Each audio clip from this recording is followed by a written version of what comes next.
m'appelle Florian Jousse, je suis comédien et j'ai fait pour la première fois le Grand Raid en 2019, sur l'édition 2019. Le départ du Grand Raid, il a été assez introspectif. Je ne me suis pas du tout laissé avoir à cette montée d'adrénaline et qui monte aussi avec le speaker. « Allez, vous êtes prêts les gars, on y va !» C'est 3, 2... Non, je ne vais pas rentrer là-dedans, c'est plutôt je suis parti sur ma course. Mais ce qui est très impressionnant, c'est les gens en fait, c'est cette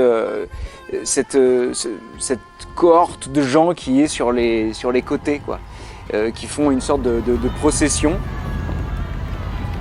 La première image qui m'apparaît là, c'est la rencontre avec un homme qui était vraiment dans le dur, qui était vraiment dans le mal. C'était à 2 h du matin entre Île-et-à-Bourse et Grand Place Léo. Et là, il était là, il m'a regardé, je lui ai demandé si ça allait, quoi. Il m'a regardé. Et après, j'ai croisé un petit peu plus loin un gendarme et je lui ai dit, il y a quelqu'un qui est pas bien là, il faudrait aller le voir. Et à l'heure actuelle, je ne sais pas si le gendarme était réel.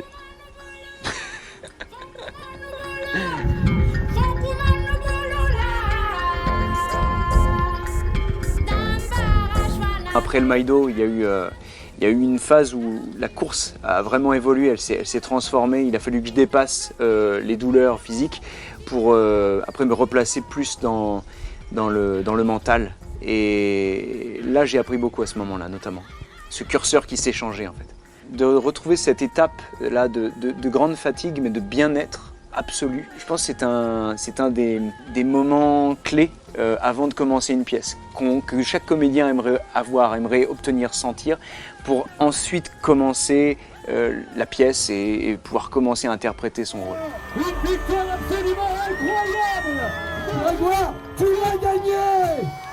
Les premiers, il y avait Grégoire Kurmer qui était un outsider total, qui avait fait sensation. Il était, je crois, cuisinier le reste du temps, le reste de l'année. Et là, il arrive, il bombarde et il finit son grand raid. Il y avait eu dans cette édition 2019 un problème de balisage. Et les premiers sont partis sur un chemin qui n'était pas le bon, celui d'une autre course. Et donc, ils ont dû faire demi-tour. Et là, ils ont engrangé du retard, ce qui fait qu'à leur niveau, ils sont obligés plus ou moins d'abandonner ou alors de se dépenser, d'être dans le rouge. Chez les féminines, c'était Stanley, Jennifer Stanley, je crois, une américaine, qui avait encore fini en 24 ou 25 heures ou 30 heures. Enfin, c'est admirable quoi qu'il en soit, quoi.